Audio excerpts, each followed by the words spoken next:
तो क्या आपने आपके घर में किसी बच्चे ने बीए करा है और वो उसके बाद कंफ्यूज्ड है कि उसे क्या करना चाहिए? तो दोस्तों, मैं हूं संदीप, मैंने पीएचडी करा है जेएनयू से, और मैं आज आपको बताने वाला हूं कि बीए करने के बाद कितने ऑप्शंस होते हैं। मेरे पीछे बोर्ड देखने की कोशिश करो, और इतने ऑप्शंस हैं बीए करने के बाद। तो जो लोग ये बोलते हैं कि बीए करने के बाद क्या करोगे, जॉब नहीं है, उन सारी चीज़ों को टैकल करने के लिए वीडियो है। और जो भी बच्चे ये करना चाहते हैं, अगर आपकी फैमिली में कोई करना चाहता है या आप करना चाहते हैं, तो पूरा वीडियो देखिए और समझने की कोशिश कीजिए कि हर फील्ड में क्या फ़ायदे हैं, क्या नुकसान है और क्या-क्या ऑप्शंस हैं। तो जो ब्रॉडर लाइन है, उसमें देखने की कोशिश करें तो आपके पास 5 ऑप्शंस होते हैं। एक ऑप्शन है कि आप हायर एजुकेशन में जा सकते हैं, बीए करने के बाद एमए और वो जो ऑप्शंस हैं। दूसरा ऑप्शन है आप गवर्नमेंट जॉब में जा सकते हैं। तीसरा ऑप्शन है आप प्राइवेट सेक्टर में जा सकते हैं। चौथा जो ऑप्शन है वो है आप कोई भी क्रिएटिव चीज़ एक्सप्लोर कर सकते हैं। बहुत सारी चीज़ें जो बहुत क्रिएटिव होती हैं, उनके बारे में आप जॉब में जा सकते हैं। पाँचवा है सोशल सेक्टर के बारे में। तो इन पाँचों फील्ड के बारे में इन जनरल बातें करेंगे। उसके बाद हम बातें करेंगे कि उनके विदिन कौन-कौन से कोर्सेज़ होते हैं जो आप कर सकते हैं, और जॉब मार्केट कैसा है उसके बारे में बातें करते हैं। तो अब ये जानने की कोशिश करते हैं कि जो लोग भी बीए करते हैं वो किस मोटिवेशन से करते हैं। एक तो इम्पोर्टेंट फैक्टर ये होता है क्योंकि 12th के बाद आपको ऑप्शन मिलता है कि आप बीए करेंगे, बीएससी करेंगे, या उसके पहले आपको ह्यूमैनिटीज़, साइंसेज़, कॉमर्स इसमें से चुनने का मौका मिलता है। तो बहुत लोग तो एकदम डिसाइड करके रखते हैं कि भाई ये करने के बाद ये करते हैं, और बहुत बार वो सही भी होते हैं, बहुत बार वो गलत भी होते हैं। लेकिन मेरा कहने का मतलब है, पहली बात तो आपके पास क्लैरिटी होनी चाहिए कि आप बीए क्यों कर रहे हैं। अगर आपके पास क्लैरिटी नहीं है और आप बहुत सारे मल्टीपल ऑप्शंस एक्सप्लोर करना चाहते हैं, तो जो सबसे आसान ऑप्शन होता है वो होता है हायर एजुकेशन में जाना। मतलब आपने बीए कर लिया, मान लो कि बीए में आपके पास पॉलिटिकल साइंस है, इकोनॉमिक्स है, ये जो भी सब्जेक्ट है, उसी डोमेन पे आप मास्टर्स के लिए जा सकते हैं कि यार वो सब्जेक्ट मैंने पढ़ा हुआ है, मुझे मज़ा आ रहा है। और मास्टर्स में जाने का फ़ायदा ये है कि आपके पास एक लेडर आप ऊपर चले जाते हैं, उसके बाद आप पीएचडी के लिए जा सकते हैं, उसके बाद आप जॉब के लिए भी जा सकते हैं। कुछ कोर्सेज़ ऐसे होते हैं जहाँ मास्टर्स के बाद जॉब अपॉर्च्युनिटीज़ बढ़ जाती हैं। मास्टर्स कहाँ से करेंगे वहाँ पे डिपेंड करता है, लेकिन इंडिया की जो बेस्ट यूनिवर्सिटीज़ हैं मास्टर्स के लिए, जेएनयू नंबर 1 पे है अगर आप रैंकिंग में देखेंगे। उसके बाद हैदराबाद यूनिवर्सिटी हो गया, Jamia, DU, BHU, Allahabad university भी मेरे नज़दीक है। तो इस तरह की यूनिवर्सिटीज़ में जाने की कोशिश कीजिए, रेगुलर करने की कोशिश कीजिए। अगर आप कहीं जॉब वॉब कर रहे हैं तो मैं नहीं बोलूँगा, लेकिन अगर आपके पास ऑप्शन है कि आप जेएनयू, जामिया, डीयू, जो कलकत्ता में कॉलेज हैं वहाँ पे, हैदराबाद में हैं, और भी बड़े-बड़े अच्छे से सेंट्रल यूनिवर्सिटीज़ हैं, वहाँ एक मौका मिलता है तो गो फॉर इट। क्योंकि ये एक अच्छा बैकअप होगा, और मास्टर्स करने से आपका ब्रेन थोड़ा डेवलप होता है, आप बहुत तरह की रीडिंग्स पढ़ते हैं। तो ये तो पहला ऑप्शन हो गया। दूसरा ऑप्शन है बीएड के बारे में, कि एक बार आपने बीए कर लिया तो एक ऑप्शन ये भी है कि आप टीचिंग लाइन में जाना चाहते हैं तो आप बीएड कर सकते हैं, उसके बाद आपके लिए टीचिंग लाइन ओपन हो जाती है। और उस लाइन में जाने के अभी और भी तरीके हैं। एक नया कोर्स आया है जिसे हम बोलते हैं आईटेप। आईटेप के बारे में मैंने एक वीडियो बनाया था कि अगर आप 12th के बाद ही डिसाइड कर लिए हैं कि आपको टीचर बनना है तो आप वो लाइन चूज़ कर सकते हैं। लेकिन अगर आपने पहले डिसाइड नहीं करा तो आप बीए के बाद इस वाले ऑप्शंस में जा सकते हैं। तीसरा जो एरिया है, जो अगर आज मुझे मौका मिले कि आज मैं बीए के बाद किधर जाना चाहूँगा, तो मैं इस फील्ड में जाना चाहूँगा, लॉ करना चाहूँगा। तो बीए के बाद भी आपको एलएलबी करने के ऑप्शंस मिलते हैं। और उस जोन में जो बेस्ट एरिया है या यूनिवर्सिटी है वो है कैंपस लॉ सेंटर करके एक जगह होती है डीयू में, सीएलसी बोलते हैं। वहाँ पे और भी इंस्टीट्यूशन है। बीएचयू बहुत अच्छी जगह है बीए के बाद एलएलबी ये सब करने के लिए, और बहुत अच्छा कोर्स है। जुडिशरी के लिए आपके लिए ऑप्शंस ओपन हो जाते हैं, आप वकील बन सकते हैं, और भी ऑप्शंस होते हैं जो ओपन हो जाते हैं। तो ये भी बहुत अच्छा फील्ड है अगर आप पढ़ाई करके कुछ करना चाहते हैं। ये कोर्स करने के बाद करते हैं मास्टर्स इन सोशल वर्क, एक अगला कोर्स है जो मैं बहुत लोगों को रिकमेंड करता हूं, क्योंकि आज के वक्त में आप देखेंगे कि जितनी गवर्नमेंट जॉब है उससे ज़्यादा प्राइवेट सेक्टर और सीएसआर सेक्टर इन्वॉल्व हो गया है जॉब देने में और जॉब अपॉर्चुनिटीज़ में। तो ये भी एक अच्छा कोर्स है, डीयू चलाता है ये कोर्स। और भी यूनिवर्सिटीज़ हैं जो सोशल वर्क का कोर्स चलाती हैं, और इस कोर्स के बाद बहुत जगह तो प्लेसमेंट्स भी होती हैं, अच्छी प्लेसमेंट्स होती हैं। इनमें आप एजुकेशन सेक्टर में काम कर सकते हैं। अजीम प्रेमजी एक अच्छी यूनिवर्सिटी है इस तरह के कोर्सेज़ के लिए, एजुकेशन के लिए, उस तरह के कोर्सेज़ आप कर सकते हैं। और ये कोर्स कहीं न कहीं मार्केट से भी लिंक्ड है, और जो सोशल सेक्टर है, जो बाद में आपको बताऊँगा, उससे भी लिंक्ड है, तो ये कोर्स कर सकते हैं। और पाँचवा इसमें ऑप्शन होता है एमबीए या बाकी जो डिग्रीज़ होती हैं। अगर आपको मैनेजमेंट में जाना है, इंटरेस्ट है उस तरह की जॉब करने में, तो आप एमबीए के लिए जा सकते हैं। उसके लिए भी आप कैट दे सकते हैं अगर आपको आईएएम और ये सब चाहिए। और वहाँ पे बीए वालों का, इस तरह के जो डिसिप्लिन वाले हैं, उनका फ़ायदा होता है, क्योंकि वो थोड़ा-सा डाइवर्स बैकग्राउंड के लोग चाहिए होते हैं उनको, क्योंकि आईआईटी वाले बहुत ज़्यादा हो जाते हैं। तो अगर आप बीए और इस तरह के कोर्सेज़ से हैं, तो आप थोड़ी कम मेहनत में और अपनी डाइवर्सिटी के नाम पे वहाँ पे एंटर कर सकते हैं, और उसमें भी बहुत तरह की जॉब होती हैं। ये तो पहला ऑप्शन हो गया हायर स्टडीज़ के बारे में, कि अगर आप उस डोमेन में जाना चाहते हैं उसके बारे में। अब दूसरा जो ऑप्शन है गवर्नमेंट जॉब के बारे में। अब ये जो एरिया है इसके बारे में तो हम सबको पता है कि ये एरिया हम सब एक्सप्लोर करना चाहते हैं, हम सब जानना चाहते हैं। इसमें पहला ऑप्शन होता है यूपीएस। अब जितने भी बच्चे बीए करते हैं, अगर वो बीएचयू हैं, इलाहाबाद यूनिवर्सिटी हैं, डीयू हैं, ज़्यादातर का गोल कहीं न कहीं यूपीएससी होता है। और एक बार उनके मन में आता है कि यूपीएससी देना चाहिए, तो आपको सिलेबस उठाना है, तैयारी करना है, खुद से पढ़ने की कोशिश करना, 6 महीने साल भर, उसके बाद डिसाइड करना कि आपको कोचिंग की ज़रूरत है कि नहीं है। लेकिन ये एक अच्छा फील्ड है, अच्छी जॉब है, आप आईएएस बन सकते हैं, आईकेएस बन सकते हैं, आईएफएस बन सकते हैं और बहुत तरह के ऑप्शंस निकलते हैं। अगर आप इसका सिलेबस ही पढ़ लेंगे 1 साल 1.5 साल, तब भी कहीं न कहीं बहुत सारे एरियाज़ के लिए आप ओपन हो जाते हैं।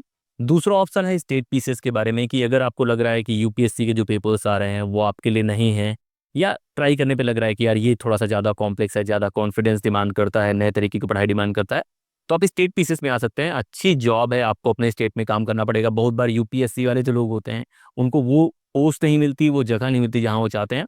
तो स्टेट पीसीएस बहुत अच्छी जॉब है, सिमिलर जॉब है, बाद में आप प्रमोट होके यहीं पहुँच जाएँगे। तो ये भी एक अच्छा ऑप्शन है। हर स्टेट का अपना-अपना एग्ज़ाम होता है। यूपी के बारे में बातें करें जो काफ़ी फेमस है, बिहार के बारे में बातें करें, सबके अपने-अपने एग्ज़ाम होते हैं, वहाँ आप ट्राई कर सकते हैं।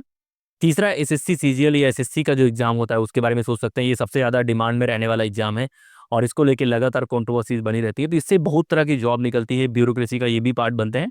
तो इसी सीक्वेंस में है, यूपीएससी है, स्टेट पीसीएस है, एसएससी है, तो इसकी तैयारी कर सकते हैं। इसमें भी अलग-अलग ऑप्शंस होते हैं।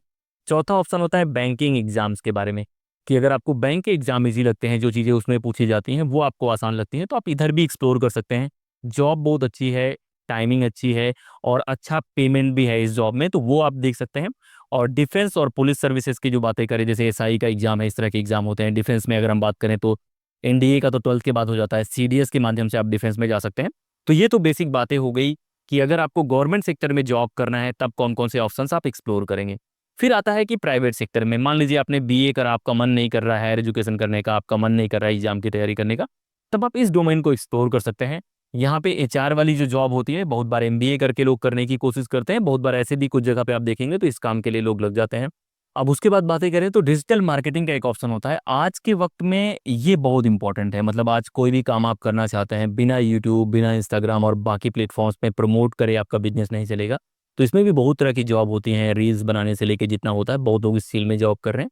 तो अगर आपका थोड़ा-सा क्रिएटिव साइड अच्छा है, आपको ये सब करने में मज़ा आता है, आपको जल्दी पैसे चाहिए, तो आप ये फील्ड देख सकते हैं। फिर कंटेंट राइटिंग का भी एक इम्पॉर्टेंट काम है। अभी एआई आ गया है, थोड़ी-सी दिक्कतें आ रही हैं, लेकिन ओवरऑल एसएससी, यूपीएससी इस तरह के जितने एग्ज़ाम होते हैं, उनके लिए भी कंटेंट राइटर्स चाहिए होते हैं, जो कंटेंट लिखते हैं, पीपीटी तैयार करते हैं, वो सारी चीज़ें करते हैं। तो इस एरिया में आप जॉब कर सकते हैं। बिज़नेस और डेटा एनालिटिक्स ये सबसे ज़्यादा राइज़ में है फील्ड। इसके लिए भी कोर्स होते हैं। अगर आपने बीए करा है, बीएससी स्टैटिक्स में होता है, वो सब कोर्सेज़ करके आप इस फील्ड में एंटर कर सकते हैं। अच्छी जॉब है और बहुत अच्छा पेमेंट होता है। फिर कॉर्पोरेट कम्युनिकेशन में बहुत तरह की जॉब होते हैं। इलेक्शंस की बात करें या बाकी कॉर्पोरेट में जो जॉब होती हैं, वो जॉब आप एक्सप्लोर कर सकते हैं। प्राइवेट में और भी बहुत सारी जॉब्स हैं, लेकिन मैं बेसिक बता रहा हूँ जो बीए वालों के लिए ज़्यादा सूटेबल है। उसके बाद जो चौथा सेक्टर आता है, कि अगर आप क्रिएटिव हैं, आपको लगता है कि आप कुछ अलग करने के लिए बने हैं, आपके अंदर कुछ क्रिएटिविटी है, कुछ यूनिक करना चाहते हैं, जो ट्रेडिशनल चीज़ें हैं वो नहीं करना चाहते, तो ये फील्ड आपके लिए ओपन हो जाती है। उनमें जो सबसे इंपॉर्टेंट फील्ड है, वो है जर्नलिज्म और मास कम्युनिकेशन का। अब आप लोग मीडिया में तो इतने लोग देखते ही होंगे, न्यूज़ वालों को, इतने लोग जितने भी हिट लोग हैं, वैसे मीडिया में वैसे ही बहुत सारी वैकेंसीज़ होती हैं, लेकिन अच्छी जगह से आपको करना है। तो एक इंस्टीट्यूट है जिसको बोलते हैं IIMC, Indian institute of mass communication, JNU के बगल में है। ये बेस्ट इंस्टीट्यूट है इस कोर्स के लिए। जामिया में जो जर्नलिज्म का कोर्स है वो बहुत अच्छा है। डीयू में भी है, एयू में भी है, हर जगह ये पोर्ट मिल जाएगा। और एक माखनलाल चतुर्वेदी यूनिवर्सिटी है, वहाँ भी आप जा सकते हैं। तो इस तरह की बहुत सारी यूनिवर्सिटीज़ हैं जो ये कोर्सेज़ कराती हैं। अगर आपको बोलने में इंटरेस्ट है, आपको कुछ क्रिएट करने में इंटरेस्ट है, आप मीडिया में जाना चाहते हैं, पत्रकार बनना चाहते हैं, तो आप इस फील्ड में जाके ये काम कर सकते हैं। उसके आगे जो फील्ड है, वो है साइकोलॉजी और काउंसलिंग के बारे में। आजकल हम मेंटल हेल्थ के बारे में बातें करते हैं, मेंटल हेल्थ वेल-बीइंग के बारे में बात करते हैं, वेलनेस कोच के बारे में बातें करते हैं। वो सारी लाइन यहाँ से ओपन होती है। बाहर इस कोर्स की बहुत डिमांड है। मैं ऐसे कुछ लोग को जानता हूँ जिन्होंने इंडिया से कोर्स करा है, बाहर जॉब कर रहे हैं और काफ़ी अच्छा पैसा है और इसमें लर्निंग भी है। इसमें आगे चल के आप पीएचडी भी कर सकते हैं, अलग-अलग जगह पे, सरकारी जगहों पे काम भी कर सकते हैं। तो ये फील्ड है। उसके बाद लैंग्वेज और ट्रांसलेशन का, ये बहुत इंपॉर्टेंट कोर्स है।